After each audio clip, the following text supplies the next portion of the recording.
Hey, hey guys, hope you are doing well. I'm back on the streams after a few days of hanging outside. I fall sick, as you might notice by the voice. It's a bit lower than usual. It should be fine. Hope you have been doing well. Hope you had a nice weekend. We've started releasing the videos on YouTube, which is nice. Next step is going to start releasing some clips on social medias, and it should start this week. Anyways, today, moving on. Last time we talked a bit about debt, we have a bit some of dark stuff recently. We talked about storytelling, which was really nice, very refreshing. Today I just wanted to talk about making money without needing a company. And I think it might be very useful, especially for students or people looking for a job at the moment and that in-between moment when you're not a student anymore, you are not a professional yet. You're kind of in the limbo, you don't know how to live in the meantime. Decrease the sound a bit. Should be fine.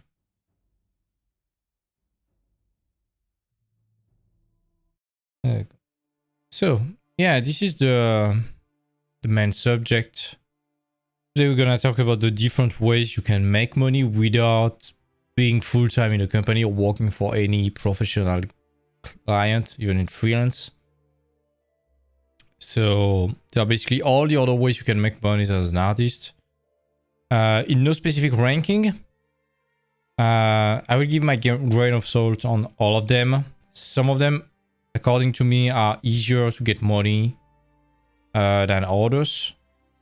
But it's just in order to explore the different ways you could make money, at least the most obvious ways. I'm pretty sure there are some other niches and stuff like that, but these are the most common things that people talk about. And as always, we're gonna try to get some kind of actionable point of view about that. So, according to me, there are like 7 different ways of earning money as an artist when you are not in a company. The first one is to sell assets. It could be 3D models, photos, brushes, stuff like that. Second one might be some prints and art books. Third one might be some tools and some plugins for the community if you know how to code and how to solve problems. Third one is Patreon or other community subscription system. Fourth one is doing some commissions for people. So basically selling your art in exchange for money and selling that to regular people instead of companies.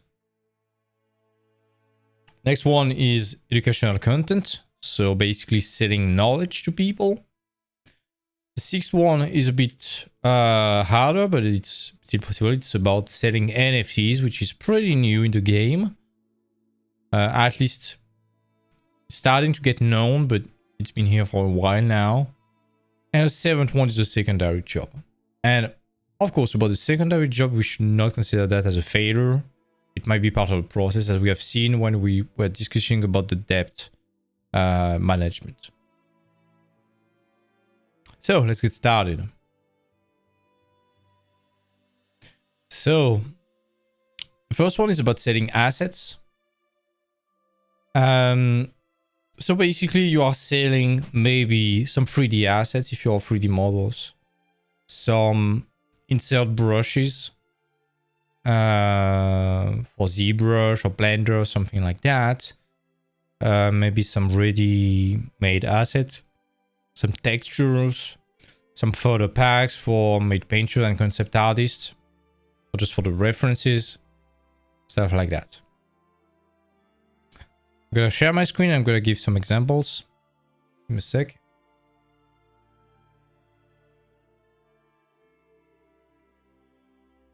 There we go. Some examples.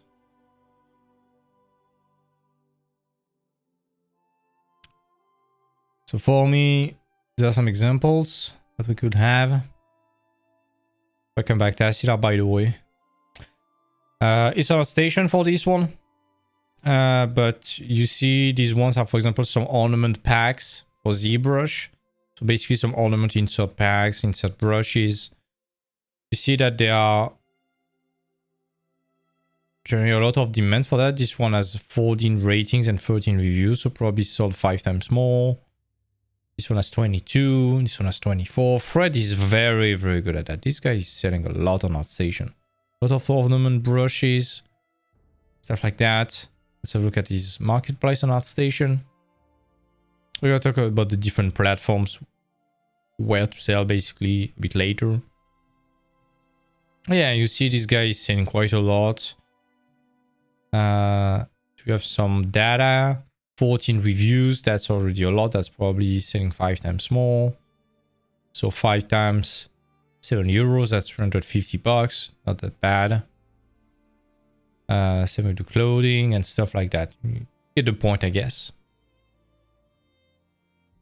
Same with PhotoBash. So it's just a bunch of photo packs for free for concept artists, illustrator. This one is pretty nice. I need to get it. Wow, nice forest. So for made painters, even for 3D artists doing some 3D projection. They are even selling some 3D assets now, I think. Let me check. Yeah. Not that bad for 120 bucks. Not that bad. The sets are pretty nice. Pretty smooth. Yeah. With the, let's see the Viking village. 120 bucks again. Pretty cool. Pretty simple. If you're working on some realistic stuff with some Vikings, you know where to go. The bars are pretty nice. Pretty nice mood. Looks a bit too 3D-ish. It's too clean, but you can fix that pretty easily with a bit of distortion in Photoshop, stuff like that. Aside from that, that's pretty good. Again, some photo references for some illustrator doing some poses. I hope that YouTube won't censor me. Because, of course, when you are doing some poses, you need to pose without that much clothing. Anyways. Same with KitBash 3D. Seeing a lot of wonderful assets. This one is fantastic. Looking so great. Yeah. This one's looking great. It's a bit more expensive than KitBash 3D. Than photobash.org, sorry, but it's very, very good. Everything in 8K texture and stuff like that. Anyways, you get the point. It's basically selling some ready-made assets that might help other artists to basically do their job. So, is that a good idea? Depends. To me, it's kind of tough to leave out of that unless you are like photobash.org or KitBash 3D, stuff like that. Or maybe Megascan. You can also sell some texture like Megascan or texture.com. But to me, it's kind of hard because first of all, it's very saturated. There's a lot of people. Basically, anyone can upload something on TurboSquid and try to sell it. Will it sell? Depends on the quality of your asset and the need. If you're saying like a transformer, there's no need for a transformer. Nobody will buy it. If you're saying something very common, like let's say a base mesh for sculpting, this is a very good idea, probably. Problem is that there's a lot of competition. There's a lot of very, very good competition like Megascan, KitBash, PhotoBash, Big, Medium, Small, ArtStation, stuff like that. It can work if you find a real niche. Example, the ZBrush organic brushes that we have seen from Fred. Some vegetal stuff, some Ghibli stylized asset maybe. Some anime textures. If you find a niche that is not explored yet and there's a huge demand for it, maybe. The advantage of that is that once it's uploaded, it's entirely passive income, so you can earn money even while sleeping. So if you have some stuff that you can sell, once it's done, you don't have any much work to do. This is the only advantage. The downside is that it's pretty competitive, and it's probably, unless you are one of the big guys, it's kind of hard to live out of that or to even get a decent salary. It's like pocket money. But once it's done, it's free money, basically. Second one, I gotta be very quick on that one. It's going to be print and art books. So basically everyone knows what a print or an art book is. About prints and art book, it generally can work only if you already have a huge and very dedicated fan base. Let's do some screen share again.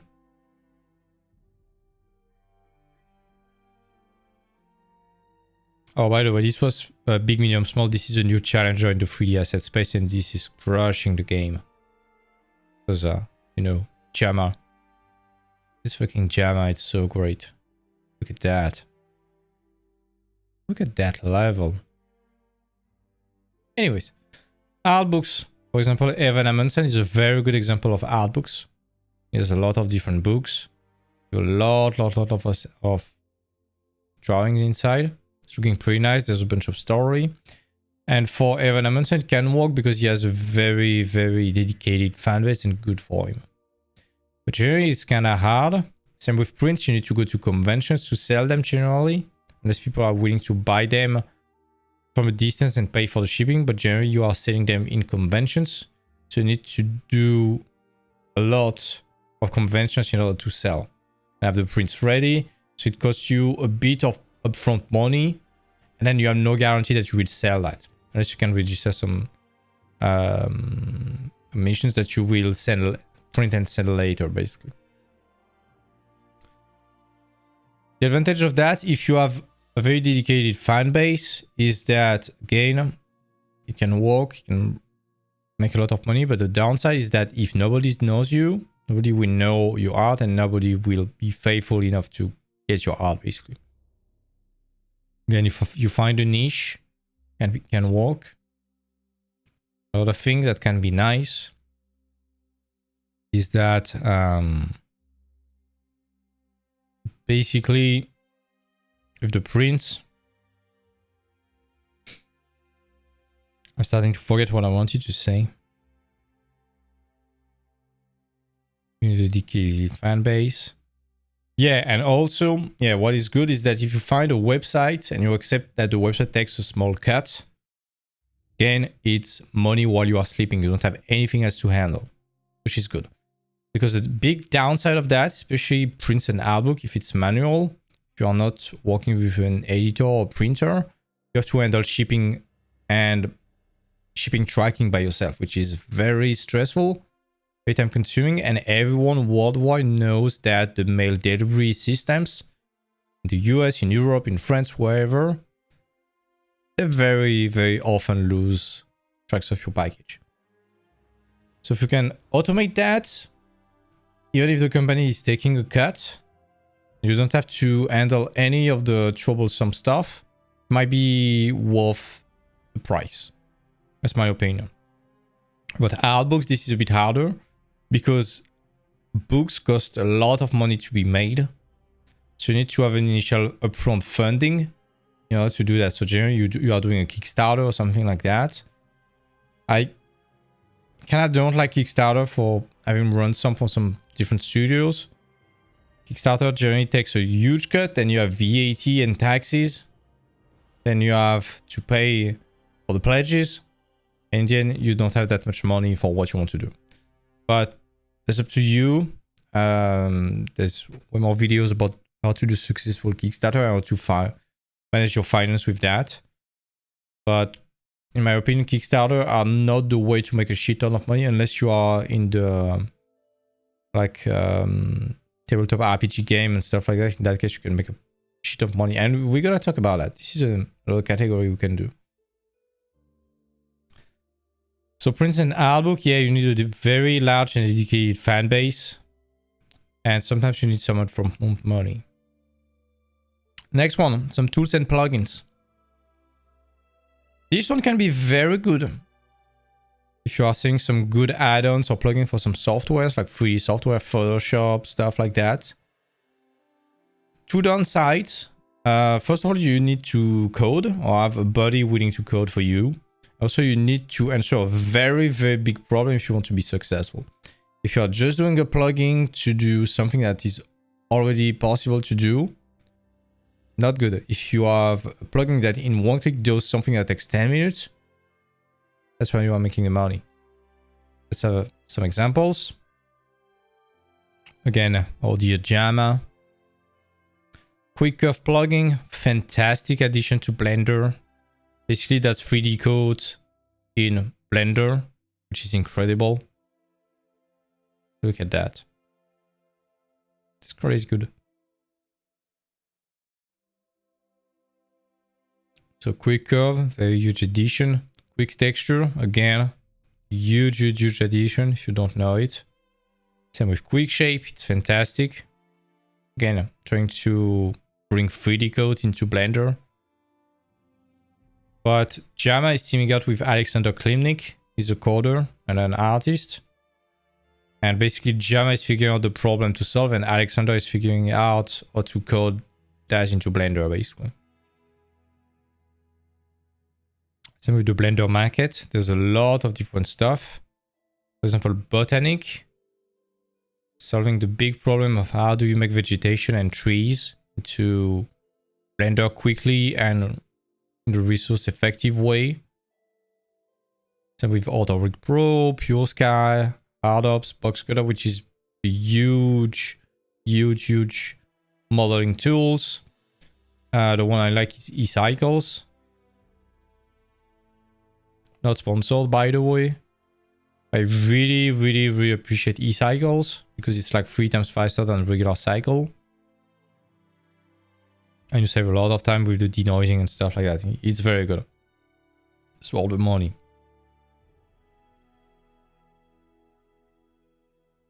Anyways.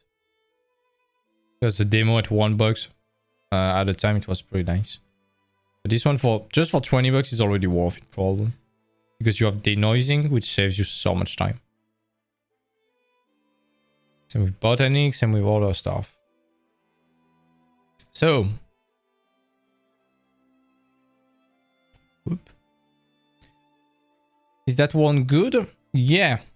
But you need coding. You need to answer a big problem. But to make life way easier if you want to have success. Again, the advantage of that is once you have done it, which takes a bit of time, now it's passive income. You don't have anything else to do. You don't have some troubleshoot to do. Maybe if there are some bugs, you need to address them. That's a bit of maintenance. Aside from that, that's okay.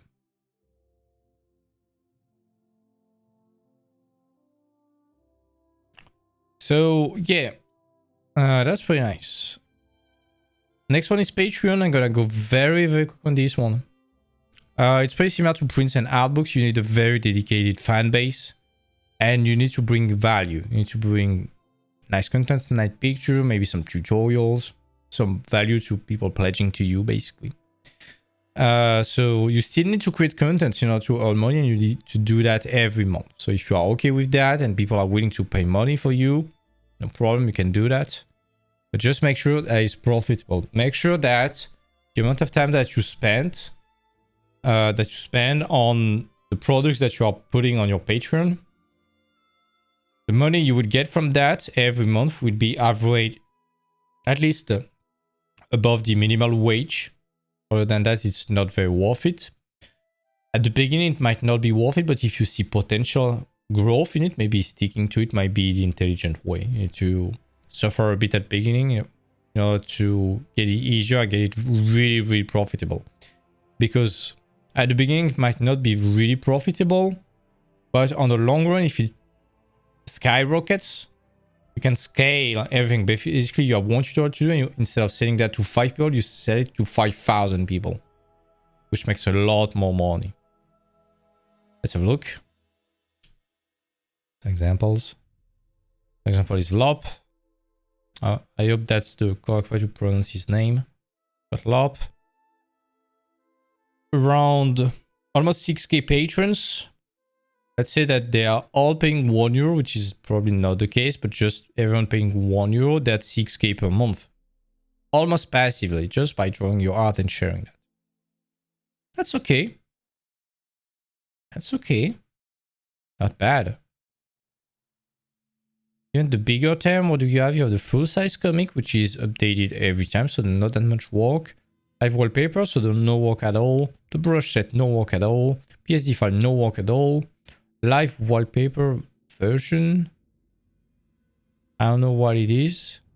Normal speed process video, so no work at all because you record and you don't have to do any editing. Fundamental exercise, yeah, you need to do some kind of some videos, but aside from that, everything is kind of free work, basically. Even Reno Tuna, the character design you like.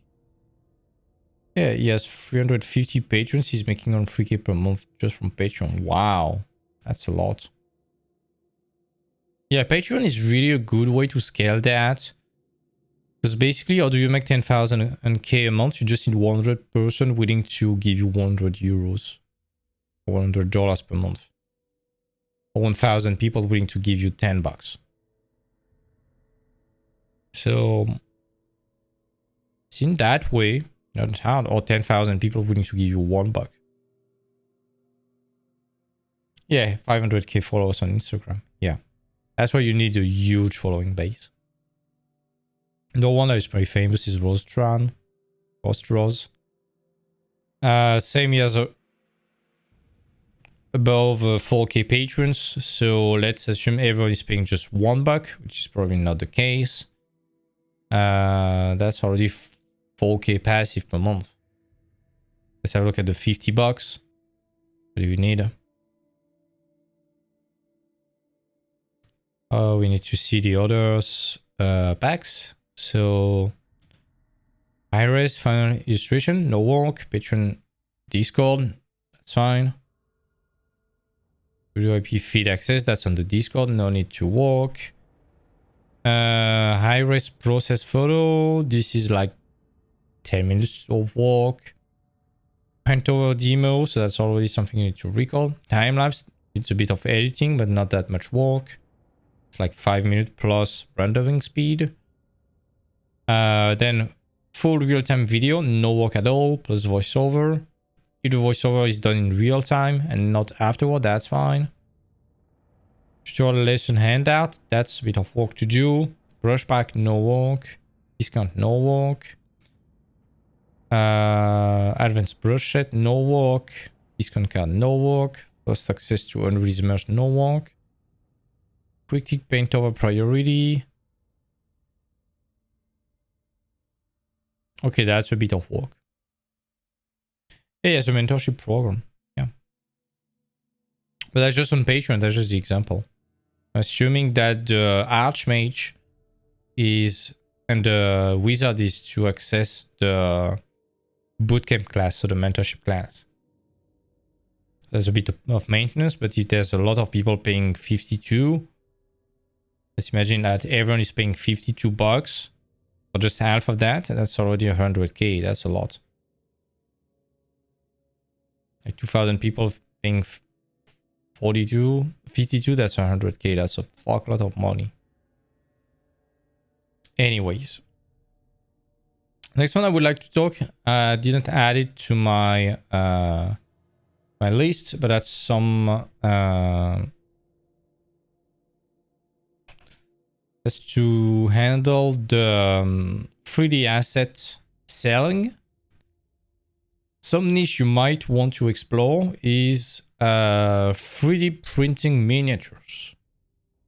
The level is not that high and it can make some serious money.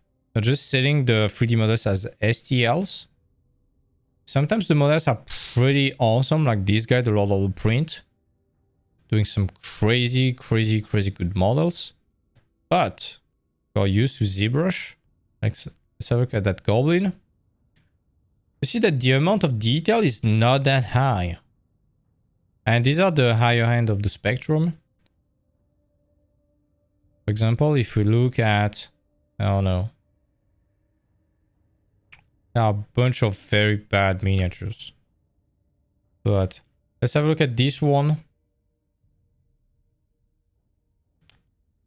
This one is 40 bucks. Can we get a preview on minis? Yeah.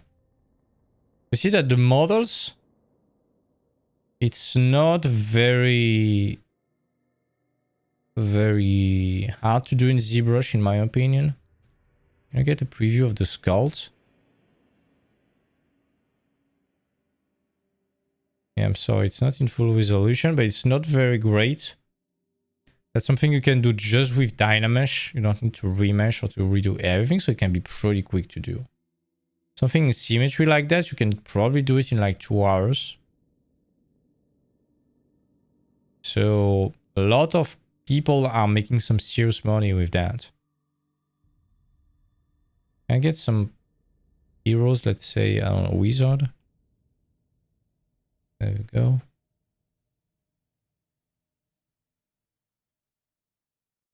Let's get this one.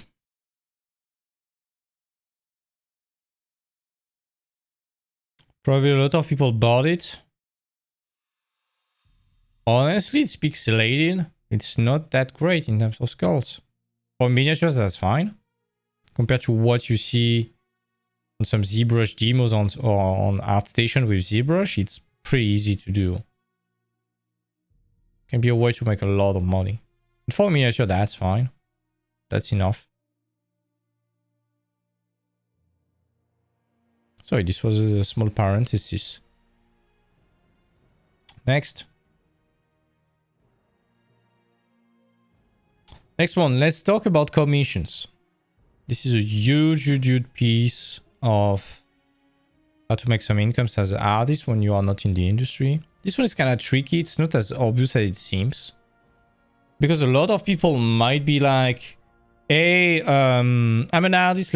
Let's do some commissions because that's what I'm trained to do. If your commissions are paid like shit, it's honestly time better spent and energy better saved to just have a side job. We're gonna talk about that later. But commissions are great only if it pays more than the minimum wage and you are sure that you can have enough commissions to give you the desired amount of money you want. It might also be useful if you have a moment with no clients, you are in between some clients for a few days and you need to fill up the gaps. You can't afford having a part-time job for just 3 days. However, commissions can be very profitable if you get some decent price and can work pretty fast. And working fast and good is very important. You need to be very efficient. Because generally for commissions, I'm not talking about professional commissions like for companies as a freelancer. I'm talking like commissions to people, like random stranger on the internet wanting you to draw something for them, like a D&D character, some furry, some illustration for their amateur book, stuff like that. This is fine. But remember that most of those people, they have zero art training. They have no eye for art. So generally they have kind of bad taste compared to those that you have as an artist. So expect to do a lot of crap. Be okay with that. And to be honest, once you are okay with that, it can save you a lot of money. It's not to be scammy or something like that, but basically, if they expect that level from you, there's no need for you to deliver that level. Just deliver exactly what they want. And this is fine. Don't overdo just because you think it's bad. Do exactly what they want. Make sure that they are happy. That's all that matters. So, and this is a way to save time and money when you are working with them.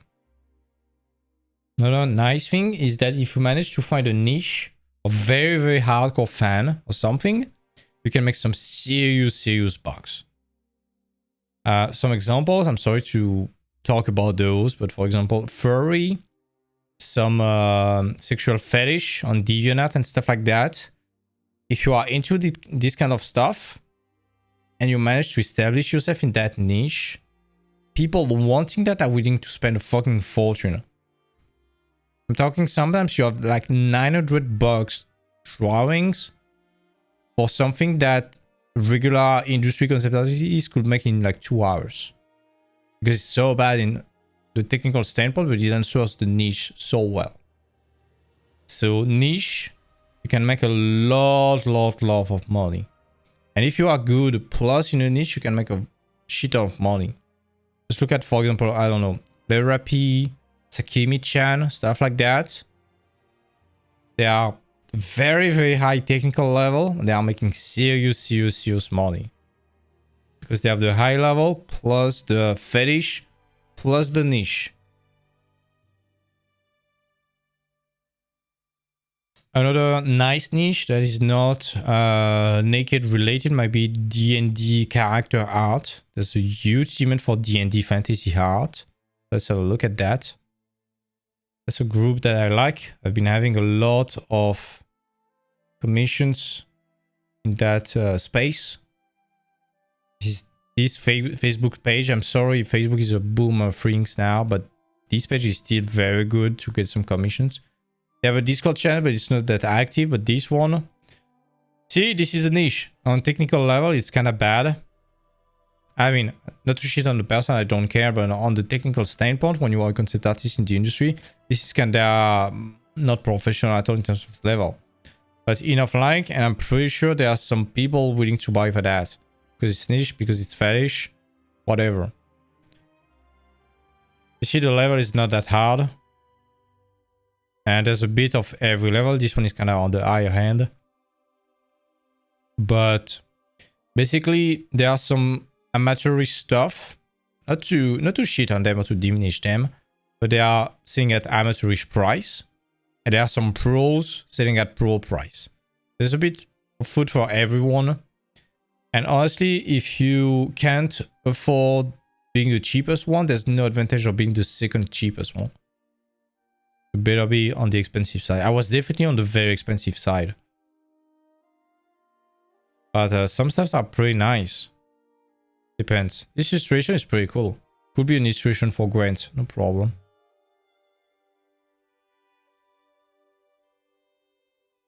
Some of the stuff has a lot less good. This one on paper is kind of okay. But my taste. This one is pretty good if you like ink, for example.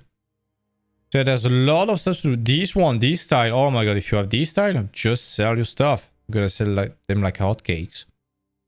These are very elegant, very feminine, a bit anime on the side style. Selling elves and romance illustration and tarot cards. A lot of money to be made. A lot of money.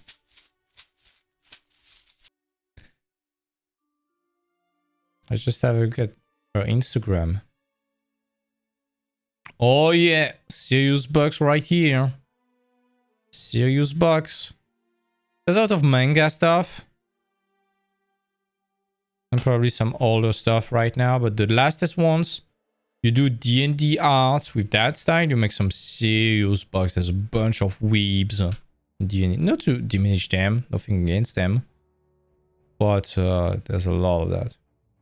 This guy is more on the secondary market book illustrations. Some unofficial D&D supplement and stuff like that. This is not the best. Not bad either. Kinda okay. Okay-ish. This one I don't really know. You can also have some serious funnels towards getting them. You can funnel the people to follow you on social media too. If you are kind of good. Posting regularly and getting them for yourself. Yeah, there's a lot of commission for example, party portraits. So basically the entire D&D party immortalized as an illustration. Yeah, there's a lot of possibility. This style, oh my god, this style, serious money. Serious money. Bit weeb. You get money with that. These portraits, a lot of money. If you manage to do them quickly, of course. These things should take like, I don't know, 4 hours max You do that in 4 hours and you get $120 with that. That's fine. For 4 hours. That's cool. What's a lot of money? Depends. To me, a lot of money doing commissions is above 400 per day. So, yeah, if you are able to make 400 per day, every day just doing commission for people, of course you need to like it, but to me it will be pretty comfortable, to be honest. But for a student, or when you are looking for your first job, just above 200 per day is kind of okay. Depending on where you live, of course. If you are living in Ukraine making 200 per day, you can live out of that. 2 commissions, you get 500 per day per month. You can live out of that if you are living in Ukraine. Same with our buddy Jerry in Greece. Once he is able to do some D&D art commissions, able to rack up like 700 and 900 per month, which is definitely possible pretty easily. I can ditch his day job, no problem. But it all sums up to, is it bringing you more money than the minimum?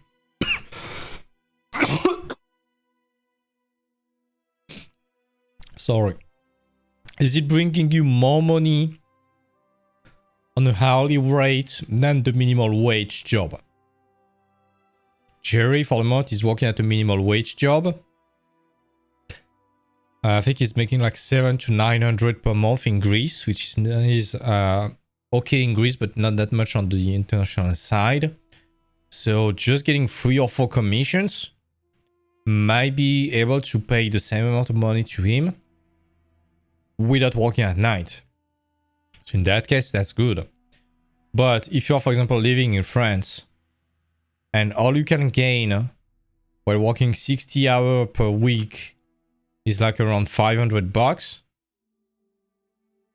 per month, working 60 hours per week. Shout out to you, Bob. Please don't do that. Just get a minimum wage job at McDonald's or Starbucks. You'll get paid the same, but you would work 5 times less. This way you have way more time for you. Makes sense? So a commission, make sure that it's above the minimum wage. Otherwise, there's no interest in that. It's kind of time wasted. The only moment you can afford, I've done that bit sometimes. I'm not doing it that much now. It's basically in between clients when you are in freelance. You have like a 2 or 3 days break period. You don't want to waste that. You pick a shitty $400 commission. You do that in 3 days. That's fine. Still better than nothing. And because you are in France, you can't afford working another job at the grocery store for just 3 days because that's not how it works. In that case, why not? If that's your thing. Generally, I still take few commissions there, mainly maps, because I can do like a $500 maps in like 1 day, which is fine. Sometimes less than 1 day. This is fine. The client is very happy. And it's kind of relaxing to do maps. So I'm okay with that. All right. That's about commissions.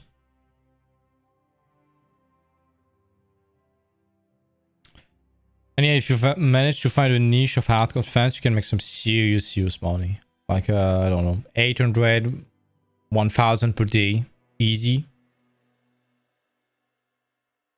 But you need to have a strong niche and, again, dedicated and hardcore fans in that niche that you can now funnel towards you.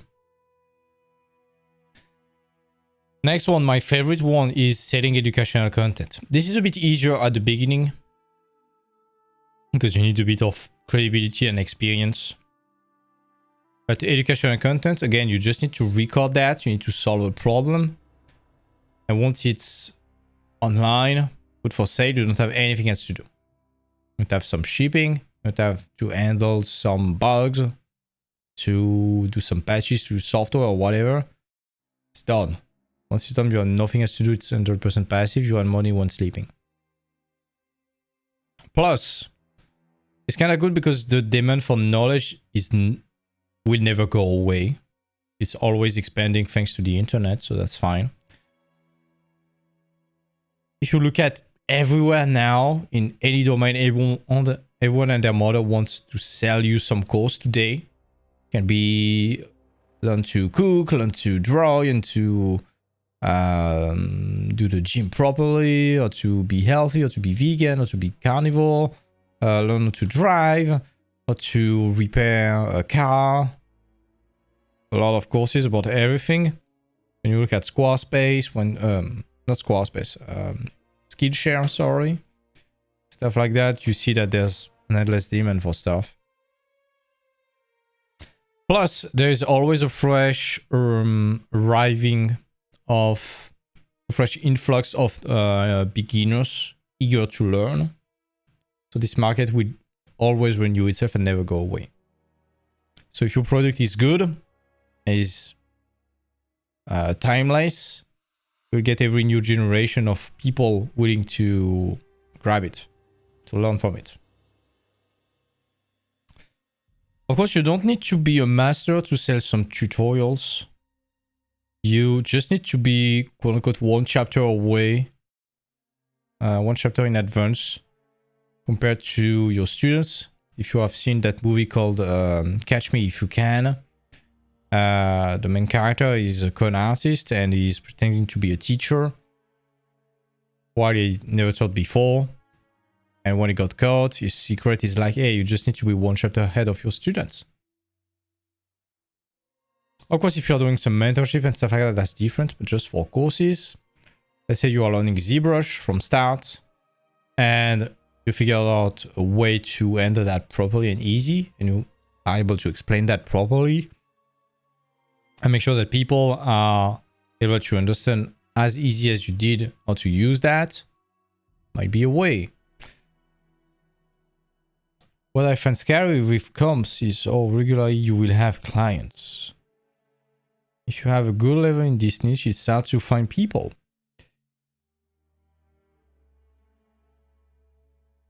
Wait, what? What I find scary with commissions is how regularly you will have clients. You mean you fear having a lot of demand? Because if you have a lot of demands, you just raise your price. That's offer and demand. This is a way to filter people that are willing to respect your time. Because if you don't raise your price while having a lot of demands, unless you can sell one stuff to 50 different people, which is another case, you need to increase your price. This is not to be mean. This is not to rob people. This is to protect your time. If you have a good level in this niche, it's hard to find people. If you have a good level in this niche and you have people wanting you, you need to raise your price in any case. If you have a good level in a niche and there's no one, you need to figure out why people don't want your stuff. Maybe you are not answering that niche well yet. Maybe you just need to get known. Does that answer your question?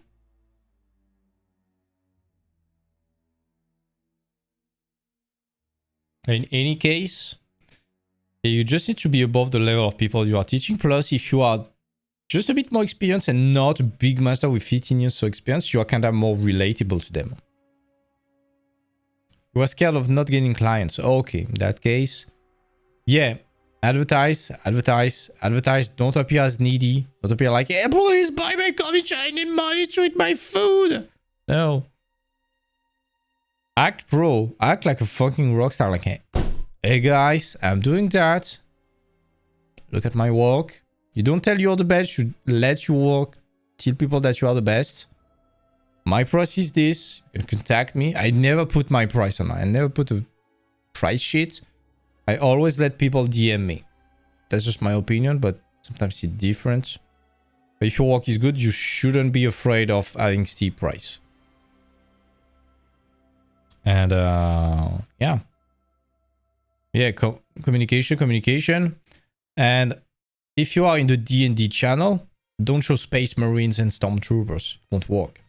Show knights, wizards, clerics, paladins, dragons, stuff like that. You need to fit your niche again.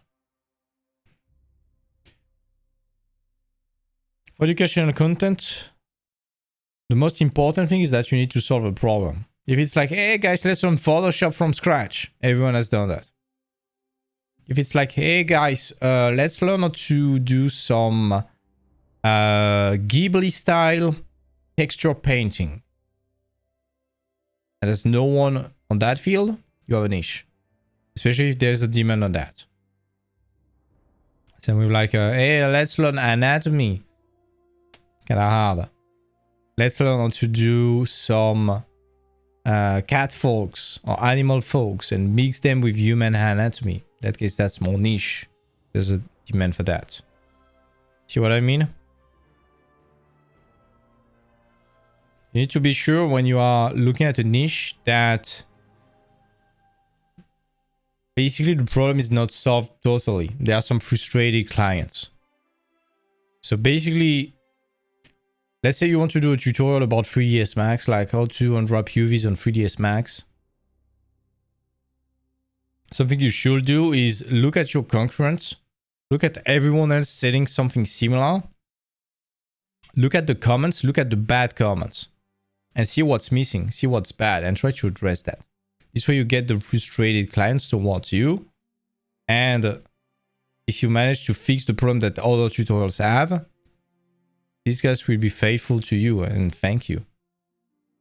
See what I mean? The bigger the problem you solve, the more money on the table, technically.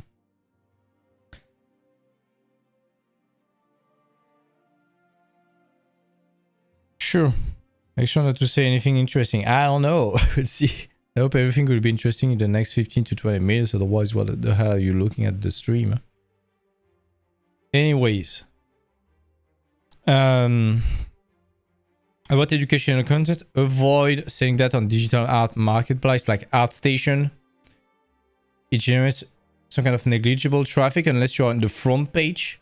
But the downside of that is that they can put your product on sale whenever they want without asking you the permission for that. It can that devalues your product. You have no control on that.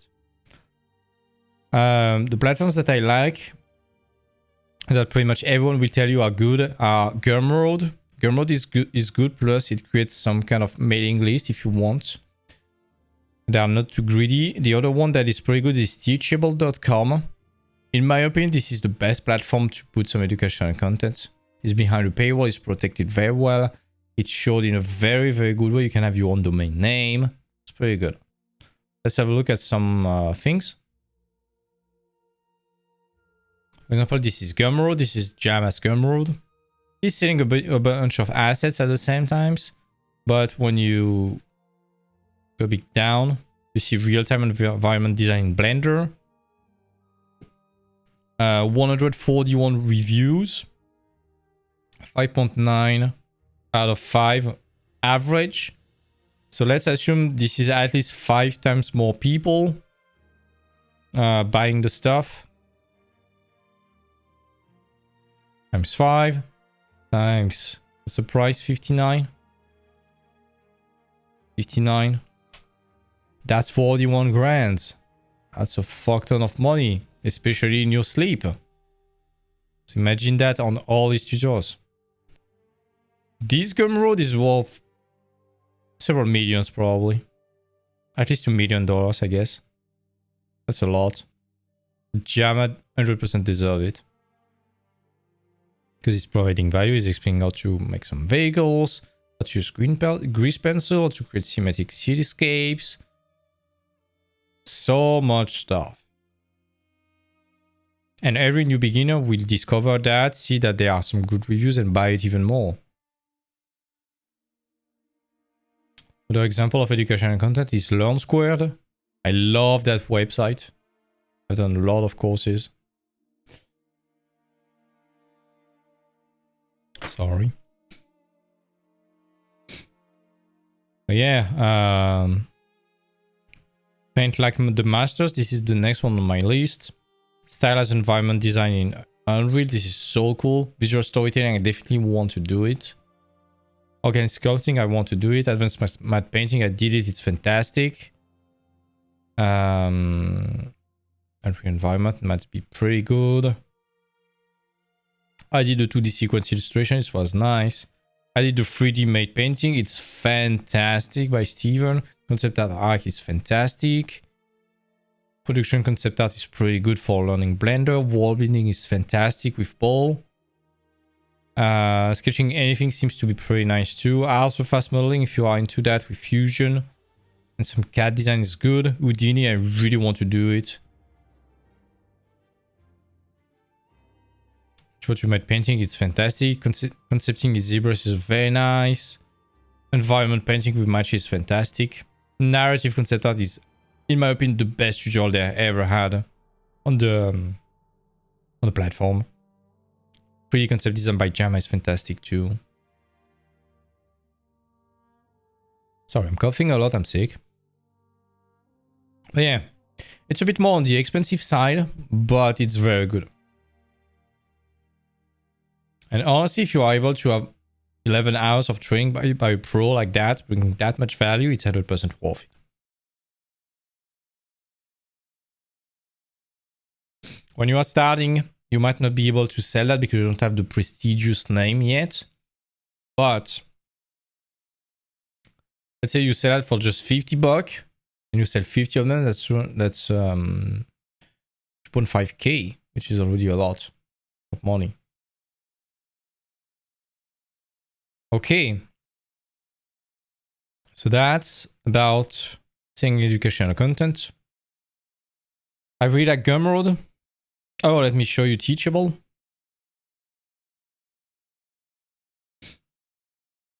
Let me play music.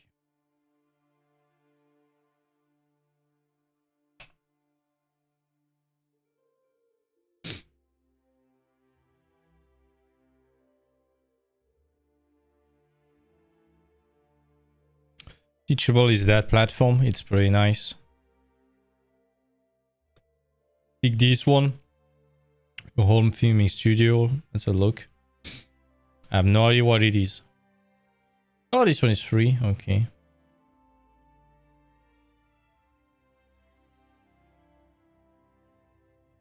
Oh, yeah, you have some videos. And then generally you have a table of contents. The different chapters and videos. It's very well organized. Sometimes you need to watch every previous video till the end to unlock what's next. You can also share one thing week per week, which is very good when you are doing mentorship and stuff like that. So you have total control over the way you are delivering your content, and it is very good. You can attach files, you can do it with videos, with some live streams. Pretty cool. It's a bit not really expensive. What is the pricing? I think it's 60 bucks per month.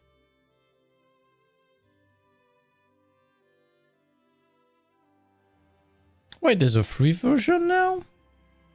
Wow. But they take a commission. Okay.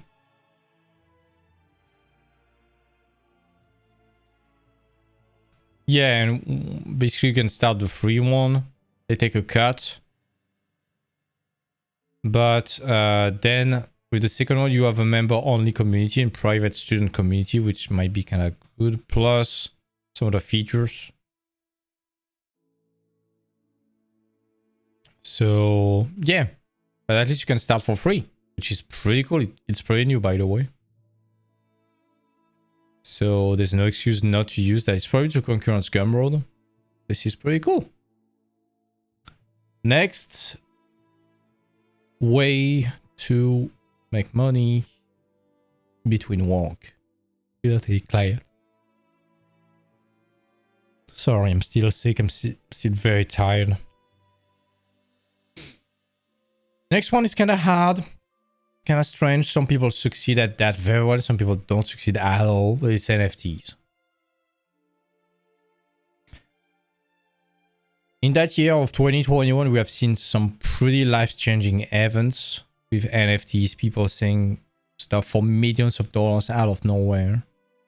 People becoming overnight millionaires, turning into crypto superstars, other people wrecking themselves, other people wrecking other people. It's a bit controversial, and we are not here to debate if it's good or not, like the environmental stuff, if it's a Ponzi scheme or whatever. That's not the subject. That's just, it's an opportunity for artists by artists. So let's have a look at some NFTs. We're gonna have a presentation about NFTs this week at some point, maybe tomorrow. But basically, for example, this guy Bill Ellis, I love that guy's work. He sold 100k and 104k items, 76 honors. Okay, maybe not that much items, but 76 honors. The floor price is 0.68 ETH plus 24 ETH of trading volume. Basically, he's selling different stuff. I really like the way he's presenting his pieces. Yeah, great. Got bought on the gateway, but whatever. Let's just assume bare minimum 76. 76 times 0.68. That's almost 52 ETH. ETH just got to 4k again today. Times. That's 200 G's. In crypto, which is and I said that it's going to go higher and higher. Not bad. Not bad. Same with Archangel, for example. I like that guy too. This one got sold for like 19 G's 2 months ago, 4 months ago. It's looking great. I look at Super Rare. I look at Raphael Lacoste, for example. Art director at Ubisoft. 10 ETH, so 30 Gs, 34 Gs, 14 Gs, 22 Gs, 18 Gs, 20 Gs, 17 Gs, 15 Gs. That's well over. That's almost 200 Gs right there. More if he keeps the crypto. 10, 20, 28. 36, 33, 43.5, 53.5, 62.5, 70.5, 280 Gs. Not bad. If he's keeping all the crypto and selling it right now, not bad. And there are some other complete nonsense that we be talking about at some point. There are some crazy nonsense with NFTs. That's a good way to make money. I've been selling some NFTs myself when I was riding the hype bubble in February and March, which was nice. I'm not selling anything anymore now. I really want to be back at selling some at some point. The space is a bit less wild and a bit more picky now. So in order to sell, this is a TLDR. We're going to have a presentation about NFTs. I'm not the best NFT advisor, by the way, but the TLDR is that selling just fancy JPEG, unless you're a superstar on Instagram, like 200+ K followers, like Raphael Lacoste, Sparf, Zomax, Bill Ellis, Peter Moore Baker, who else? Vitaly Bulgarov, guys like that, or people. It's kind of hard to rely just on your name and just on your art. So you need to start building a huge community on Twitter mainly, but also on Instagram. and you need to get involved into that NFT space, which is almost a full-time job. You need like to dive, to make connections, to make friends with pretty much every collector, to buy their stuff. They buy your stuff. You need to earn their trust, discuss with them. So it's really, really getting involved. That's why personally I need someone very extroverted, willing and able to do small talks with people and getting their trust pretty fast, and make friends and connection pretty fast, because I'm not able to do that online, especially on Twitter. Plus, we need to add some utility to your token, not just fancy art. We're going to talk about that a bit later when we are discussing NFTs, on a presentation about that. But basically, you need to add some functionality and some utilities to the art that you are selling. I think just a JPEG generally is not enough, at least in most of the case. So you need to create a community and create hype around your project. You need some coding, to add some utilities. So you need a coder buddy. So generally, unless you are able to do social media super well, art at the same time and coding at the same time, you need at least 3 people. And you share the profits. But if you manage to do that properly and you have success, it's life-changing money. It can be life-changing money.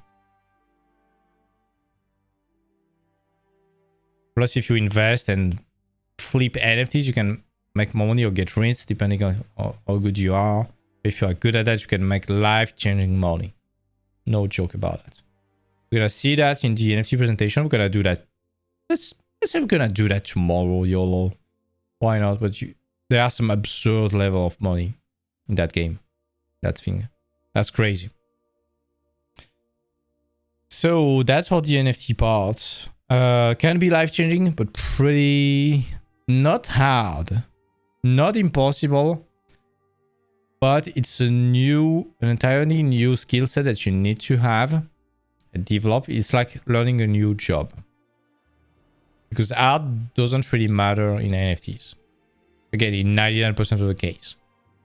There are always some exceptions like Peter Moore Baker, Beeple, Bill Ellis, Archangel, Raph, Vitaly, Zomax.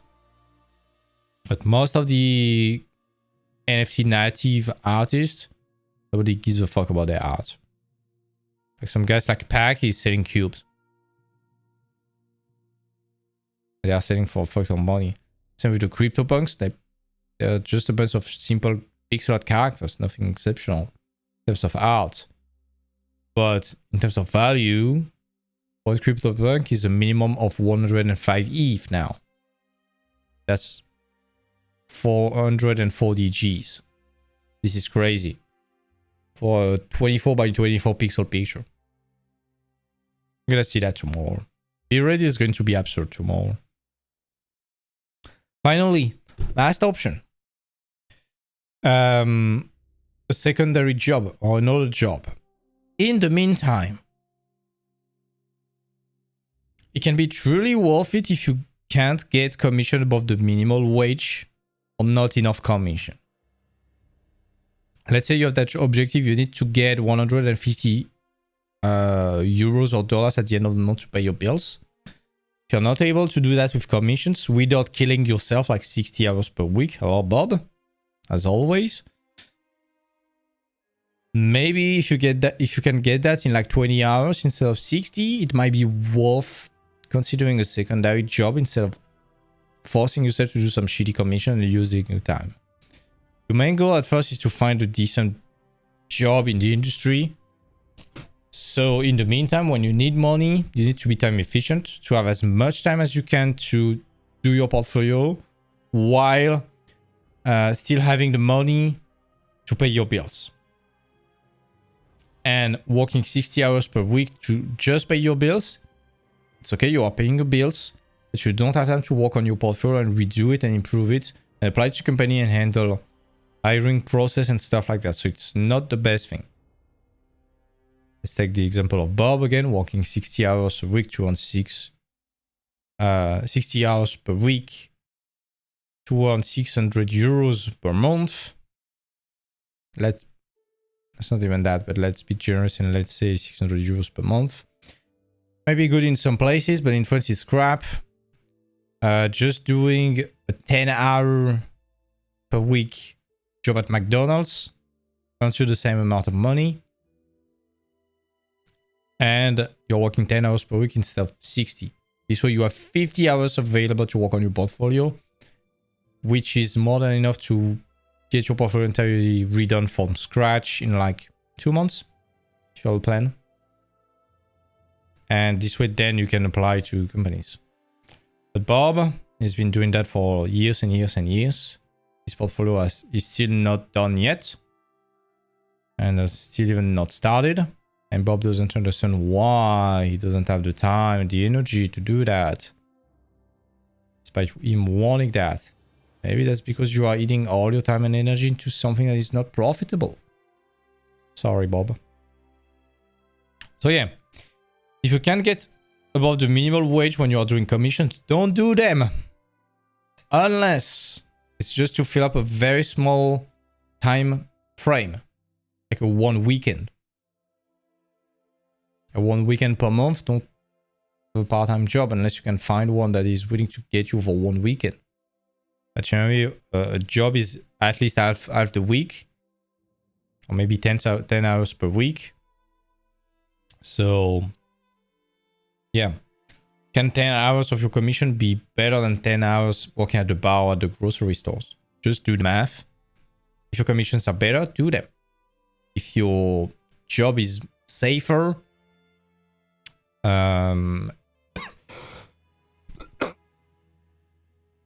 if your job is safer, brings you money more regularly, it might be better to do that. Because sometimes you might get a commission like a 400 a day, 400 euros a day commission. But if you are doing only one of this kind per month, and the rest of the time you have nothing, kind of tough. So just do the math. Just do the math and see which one you can get. If you are struggling to get enough clients for commissions, see if you can fix earning enough, getting enough clients, of course. If you still can't, you can either raise your price if you can afford to do that, work faster if you can afford to do that, or figure out how to do it. This way you are squeezing the price into less hours and you make it more profitable. But yeah, the secondary job can save you a lot of time, especially if you are looking for a job and need to redo your portfolio. We got the Bob example a lot of time. Let's not redo it again. The secondary job idea, it's all about time management and making sure that you are earning as much money as possible for the smallest amount of time that you can spend. So if you are able to make 800 per day selling furry on DeviantArt, and you can do that all day long, by all means do that if you like it. Or if you're after the money. But if you love what you are doing in terms of commissions, but you are only making like 50 bucks per day, and you can only work like 10 days per month, it's not enough to pay the bills, don't burn the candle by both ends and just get a regular job to get the financial aspect solved. Do the commission if you still have the energy to do that. But if your priority is to first, the priority is always to be able to pay your bills first. Because if you don't have a roof above your head, if you don't have a bed to sleep somewhere in a safe place, and if you don't have food in your fridge, nothing else exists, nothing else matters. Because that's a matter of survival. But once it's solved, the secondary problem, generally when you are looking for a job and willing to put a dent in the industry, is to basically get your job. So you are either applying to companies or else basically you are redoing your portfolio to apply to companies. So that's your number 2 priority. So if you are covering your money aspect, don't waste time on commission and focus on your portfolio. If commission can in a reasonable way cover your finances in a decent amount of time, by all means do that. It's fine, you're grinding your art and stuff like that. But don't tell yourself, yeah, I'm not paid well. I'm spending like 60 hours per week, but at least I'm grinding. No. Because commissions won't be a good training for you. Because again, you're working for people, not for companies. They have no professional expectations or eyes. So what you will do will be way below what the industry wants. So you are in some way training yourself to do bad stuff. Or not good enough stuff for the industry. So don't fall into that habit. Don't get complacent into it either. Unless you are making serious buck, in that case, do whatever you want. But if your priority is to get a job in the industry, rest assured and be careful to not get used to produce always commissions unless your level is good and fast enough and you can make it profitable. But make sure that basically you keep your abilities above what you're delivering as commissions for people. That's the main shtick. Again, it's all about getting money, as much money as possible for the smallest amount of time and effort.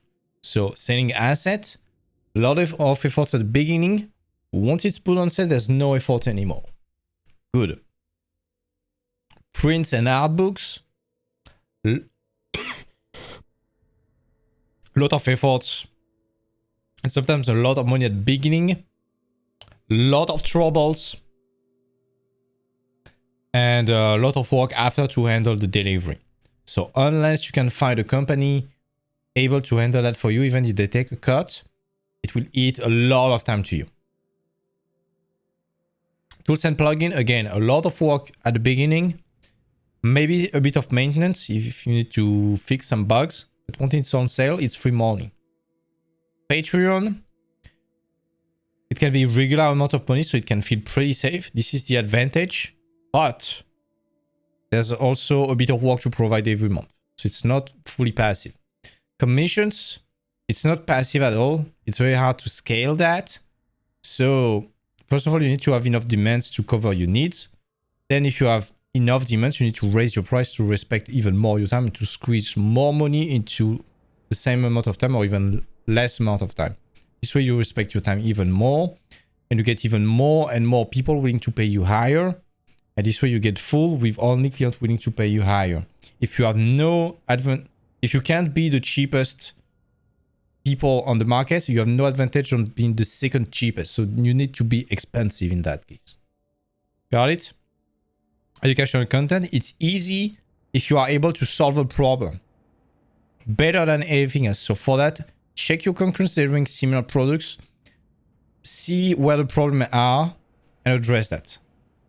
Hello, Novel. I'm coming towards the end of the presentation, unfortunately. Nice to see you. But yeah, there will always be demand for educational stuff. You just need to figure out how to introduce that. NFTs can be life-changing money, or you can wreck yourself, depending on if you handle that properly or not. So be sure to study the game. Oh, also you need some crypto knowledge about that.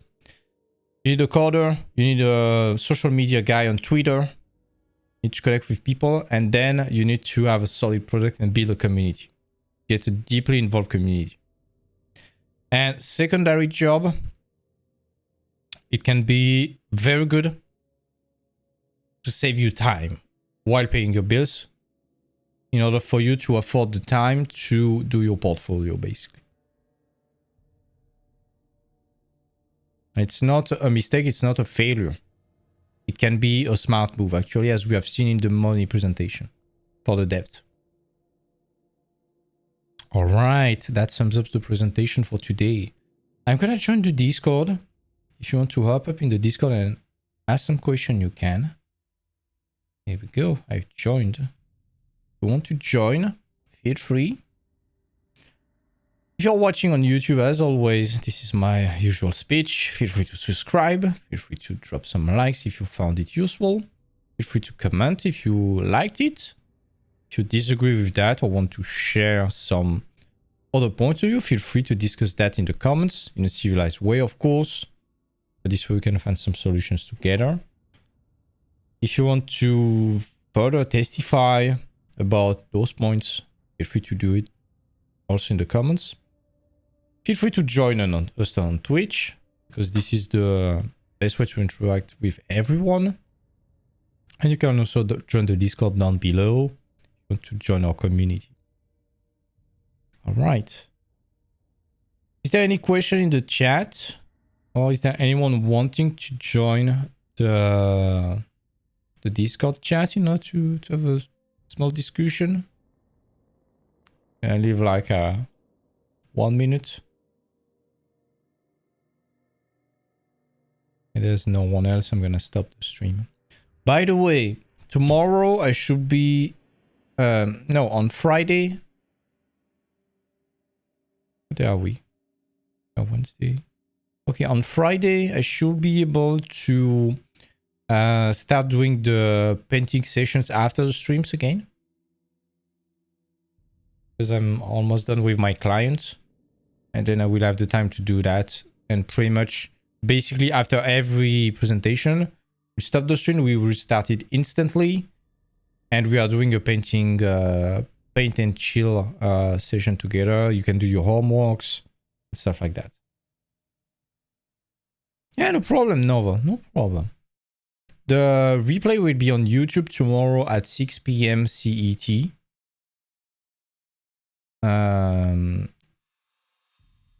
Or you can rewatch it on Twitch right now if you want. Anyways, I'm gonna stop the stream tonight. We got 7 watchers tonight. That's pretty cool. Again, if you're watching on Twitch and you found it useful, feel free to subscribe. We're doing daily presentations pretty much every day, covering pretty much everything about art. It can be psychology, personal development. It can be talking about art, storytelling, or to improve your art, or to learn, or to handle business. Basically, if school is teaching you the technique, I want to be there to teach you or to share experience about everything else. All the mindsets, all the business parts, all the well-being parts, stuff like that. Anyways, take care, guys, and see you tomorrow.